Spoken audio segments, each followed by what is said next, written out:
दोस्तों UP government ने new Noida project को मंजूरी दी है, जिसमें जापानी और कोरियाई शहर ओलंपिक पार्क को शामिल किया जाएगा। आपको इसी प्लान के बारे में बताएंगे कि कैसे आपको जापान और कोरिया की चीजें भारत के न्यू नोएडा शहर में देखने को मिलेगी। ये पूरा प्लान क्या है, इसमें क्या खास है, जापान और कोरिया से क्यों इसे तुलना किया जा रहा है, आइए बताते हैं आपको पूरा डिटेल। नमस्कार दोस्तों, मैं विकास और आप देख रहे हैं all India project.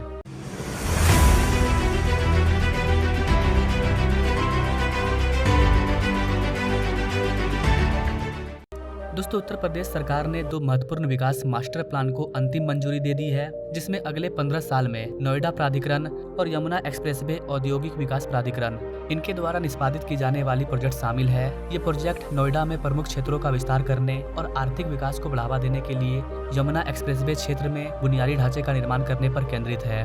Noida master plan 2041 का मुख्य उद्देश्य दादरी नोएडा गाजियाबाद निवेश क्षेत्र का विस्तार करना है, जिसे कि आमतौर पर न्यू नोएडा कहा जाता है। इसमें गौतम बुद्ध नगर और बुंदेलशहर जिले के 80 गांवों से भूमि का अधिग्रहण किया जाएगा। इस योजना को पिछले साल अगस्त में नोएडा प्राधिकरण बोर्ड ने मंजूरी दी थी और जनता की प्रतिक्रिया प्राप्त करने के बाद अंतिम मंजूरी के लिए राज्य सरकार को सौंप दिया गया था। यहाँ पर आपको बता देगा इसकी यह मंजूरी पिछले सप्ताह ही दे दी गई थी। न्यू नोएडा को 4 चरणों में विकसित किया जाएगा, जिसकी शुरुआत 2027 तक 3165 हेक्टेयर भूमि से होगी। दूसरा चरण 2027 और 2032 के बीच में एक्स्ट्रा 3798 हेक्टेयर को कवर करेगा। इसके बाद 2032 से 2037 तक 5908 हेक्टेयर भूमि को और फिर 2041 तक 8230 हेक्टेयर भूमि को।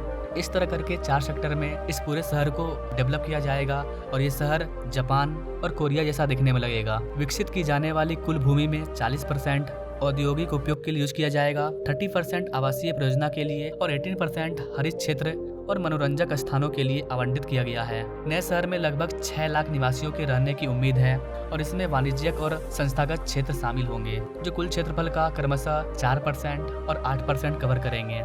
आपको बता देगा इसकी यमुना एक्सप्रेसवे औद्योगिक विकास प्राधिकरण का मास्टर प्लान बुलंदशहर जिले के 55 गांवों में विकास का विस्तार करने पर केंद्रित है, जिससे इसके अधिकार क्षेत्र में कुल क्षेत्रफल बढ़कर के 226 गांव हो जाएगा, जिसमें गौतम बुद्ध नगर, जहां पर कि भारत का सबसे बड़ा एयरपोर्ट जेवर एयरपोर्ट को बनाया गया है, वहां के 131 गांव शामिल हैं। प्रोजेक्ट के चरण 1 द्वारा कवर किया गया कुल क्षेत्रफल 583 वर्ग किलोमीटर से बढ़कर के 770 वर्ग किलोमीटर हो जाएगा लगभग, जिसकी अनुमानित जनसंख्या 2041 तक 31 लाख हो जाएगी। जीडा की योजना की एक प्रमुख विशेषता जेवर में नोएडा अंतर्राष्ट्रीय हवाई अड्डे के आसपास विमानन केंद्र विस्तार करना है।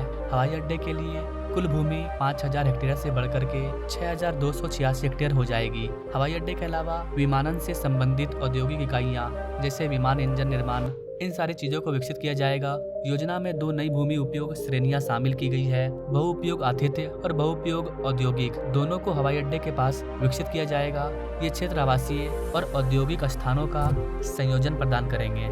हवाई अड्डे के पास अनधिकृत निर्माण को रोकने के लिए औद्योगिक क्षेत्र 8A, 8B, 8C, 8D और 8E के साथ साथ बहुउपयोग क्षेत्रों 7, 8 और 31B के लिए लैंड का एक्वेशन किया जाएगा। Master plan Delhi Howrah railway मार्ग तक फैला हुआ है और इसमें सीधे रेलवे संपर्क का प्रस्ताव भी शामिल है। एयरपोर्ट रेलवे लाइन के करीब स्थित चोला स्टेशन के पास 1500 हेक्टेयर में एक लॉजिस्टिक हब बनाया जाएगा।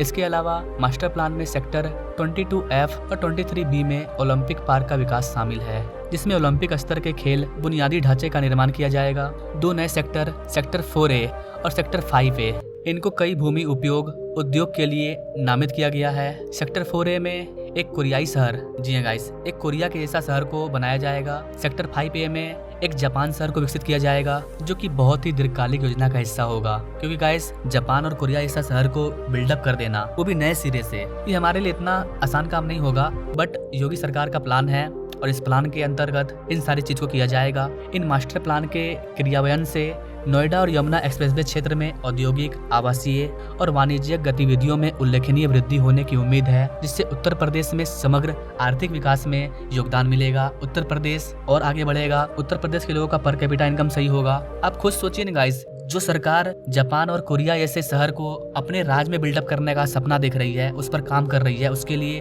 टेंडर को जारी कर दिया गया है, बजट पास कर दिया गया है। आने वाले टाइम में वो राज्य कितना आगे जाएगा, इसके बारे में हम क्या ही बता सकते हैं, ये आपको वक्त बताएगा। बाकी आप यूपी गवर्नमेंट के इस मास्टर प्लान के बारे में क्या कहना चाहेंगे, यूपी के बारे में क्या कहना चाहेंगे, आप अपने राय कमेंट बॉक्स में जरूर दीजिएगा। और ऐसे ही इंटरेस्टिंग प्रोजेक्ट के लिए हमारे बेल आइकन को जो दबाइएगा, हमारे चैनल से जो जुड़िएगा। No thanks for watching. मिलेंगे नेक्स्ट वीडियो में, तब तक के लिए जय हिंद।